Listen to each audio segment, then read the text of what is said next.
اسی طرح عمدۃ القاری جلد 8 میں ہے کہ جب متوکل حکمران ہوا تو حجرہ پاک کے ارد گرد سنگ مرمر نصب کروایا۔ خلیفۃ المقتضیٰ 530 تا 555 ہجری نے ان تعمیرات میں مزید اضافہ کیا اور 548 ہجری میں اثر نو سنگ مرمر بچھوایا، سندلی اور آبنوسی لکڑیوں کی نہایت خوبصورت اور پھولدار کھڑکیاں بنوائیں۔ گنبد خضرا کی اگر بات کی جائے تو 678 سنہ ہجری میں قلاؤن صالحی نے تانبے کی جالیوں کے ساتھ گنبد خضرا بنوایا۔ خطیرہ شریف کے اوپر مسجد کی چھت سے بلند تھا اور وفاء الوفا کی تصنیف 1001 تک موجود تھا۔ اب اگر اس حوالے سے مزید بات کی جائے تو روضہ رسول کی بے حرمتی اور گستاخان رسول کا عبرتناک انجام کے حوالے سے بھی بات کرتے ہیں۔ سلطان نور الدین زنگی کے عہد حکومت میں عیسائی طاقتیں اسلام کے خلاف منظم ہو رہی تھیں اور ان کے سازشی اذہان طرح طرح کی پرفریب راہیں تلاش کر رہے تھے تاکہ مسلمانوں کا شیرازہ منتشر کر سکیں۔ اسی سلسلے میں وہ اپنے ہوشیار اور زیرک اور عیار ایجنٹوں کو انہوں نے مغربی حاجی لوگوں کے بھیس میں وہاں پر بھیجا، مدینہ طیبہ بھیجا، تاکہ وہ مسلمانوں کے مرکز عقیدت روضہ رسول کو اپنے ناپاک مقاصد کا حصہ بنا سکیں، نشانہ بنا سکیں۔ ان دونوں کے پاس مال و زر کی فراوانی تھی۔ انہوں نے اہل مدینہ کو انعام و اکرام سے خوش کر دیا اور روضہ رسول کے قریب ایک مکان لے کر رہنے لگے۔ قبر رسول تک پہنچنے کے لیے رات بھر وہ اپنے کمرے میں سرنگ کھودتے اور پورا دن تسبیح و نماز میں گزارتے اور جنت البقیع کی زیارت کے بہانے ساری مٹی تھیلے میں بھر کر پھینک آتے۔ ایک طویل زمانے کے بعد سلطان نور الدین زنگی خواب میں سرور کائنات صلی اللہ علیہ وآلہ وسلم کے دیدار سے مشرف ہوئے۔ ایک ہی شب میں 3 بار انہوں نے دیکھا کہ حضرت صلی اللہ علیہ وآلہ وسلم ان دونوں مغربی حاجیوں کی طرف غضب آلود نگاہوں سے دیکھ رہے ہیں اور سلطان کو حکم دے رہے ہیں کہ دیکھو یہ مجھے تنگ کرنا چاہ رہے ہیں، انہیں دفع کرو۔ سلطان نے اپنے وزیر جمال الدین موصلی کو بلا کر سارا ماجرا کیا سنایا۔ اس نے رائے دی کہ مدینہ منورہ میں کوئی غیر معمولی بات ہو گئی ہے، آپ فوراً مصر سے روانہ ہو جائیں۔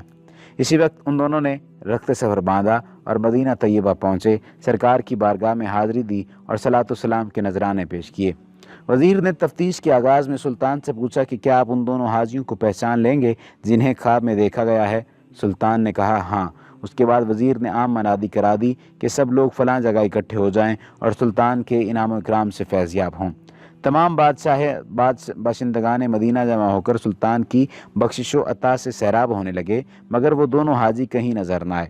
بڑی مشکل سے پتہ چلا کہ وہ خود ہی بڑے فیاض اور سخی داتا ہیں اور کہیں آنے جانے سے بڑا اجتناب اور احتراز کرتے ہیں۔ سلطان نے ان دونوں کو حاضر کرنے کا حکم دیا۔ جب وہ قریب پہنچے تو اس نے پہلی ہی نظر میں انہیں پہچان لیا۔ وہ اتنے بھولے بھالے اور سیدھے سادے بزرگ نظر آ رہے تھے کہ شک و شبہ کی کوئی گنجائش ہی نہ تھی۔ جب ان دونوں کی رہائش گاہ کی تلاشی شروع ہوئی تو صرف کتابیں، مشکیزیں اور تسبیح کے دانے نظر آئے، مگر جب مسلح اٹھا کر دیکھا گیا تو اس کے نیچے بوریا اور پتھر نظر آئے۔ اس کے بعد جب یہ پتھر اٹھایا گیا تو ایک لمبی سرنگ نظر آئی۔ یہ منظر دیکھ کر لوگوں کے ہوش و حواس اٹھ گئے اور سب ہکا بکا رہ گئے۔ باز پرس اور بڑی تفتیش کے بعد ان کی شیطانی سازش کا انکشاف ہوا کہ بہت سا زر و مال دے کر عیسائیوں نے انہیں قبر رسول صلی اللہ علیہ وآلہ وسلم کے ساتھ بے حرمتی کرنے کے لیے بھیجا تھا۔ سلطان بے حد رویا اور ان دونوں ظالموں کو شارع عام پر موت کے گھاٹ اتار دیا۔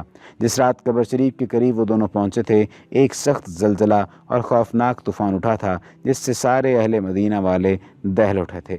آئندہ خطرات سے بچنے کے لیے سلطان نے روضہ مقدسہ کے گرد گہری خندق کھدوا کر سیسہ پلائی ہوئی دیوار کھڑی کر دی تاکہ پھر سے کوئی شرپسند اور گستاخ شخص ایسی کوئی جرت نہ کر سکے۔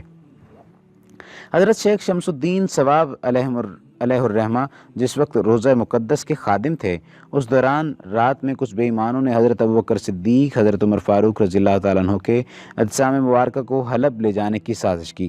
اس وقت مدینہ طیبہ کا امیر نہایت بے حس اور دنیا دار شخص تھا۔ اس نے مال و زر کی لالچ میں انہیں خفیہ طور پر اجازت دے دی۔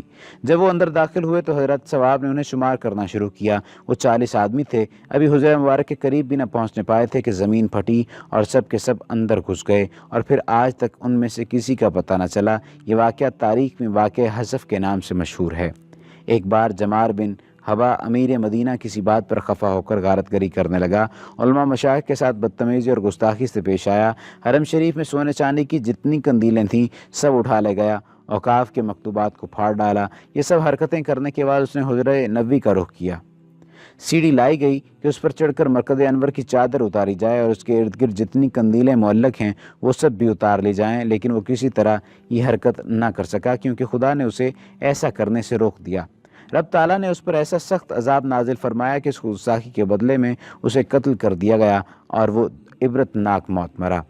27 ذی الحج 1880 ہجری میں برغوث بن تعبیر بن جریس نے حجرہ مقدسہ کی چھت سے بہت ساری قندیلیں نکال لیں جن کا مسلمانوں کو علم ہو گیا۔ تمام آیان مدینہ اور ارباب علم و فضل نے جمع ہو کر برغوث کی گرفتاری کی تجویز پیش کی۔ وہ گرفتار ہو کر آیا تو اس نے اقبال جرم کیا اور یہ بھی بتایا کہ اس کے ساتھ دبوس بن سعید طفیلی بھی تھا، تو اس سے گرفتار کیا گیا۔ پہلے برغوث اور اس کے رشتہ دار رکاب ان دونوں کو قتل کیا گیا اور پھر بعد میں دبوس جو قید سے بھاگ نکلا تھا اسے بھی گرفتار کر کے قتل کر دیا گیا۔ ان تمام واقعات سے اور باتوں سے یہ بات ثابت ہوتی ہے کہ اللہ سبحانہ و تعالیٰ کو اپنا نبی اور اس کی عزت، اس کی حرمت بہت عزیز ہے، اور جو بھی اس کی عزت اور حرمت پر انگلی اٹھانے کی بات کرتا ہے اللہ سبحانہ و تعالیٰ اس کی انگلی ہی ختم کر دیتا ہے، اس کے وہ تمام اسباب ختم کر دیتا ہے جس کی وجہ سے وہ اس کے نبی پر انگلی اٹھاتا تھا یا اس کی عزت پر کوئی بات کرتا تھا۔ اللہ سبحانہ و تعالیٰ ہمیں رسول نبی کریم صلی اللہ علیہ وآلہ وسلم کی زندگی پر عمل کرنے والا بنائے۔ وما علینا الا البلاغ المبین۔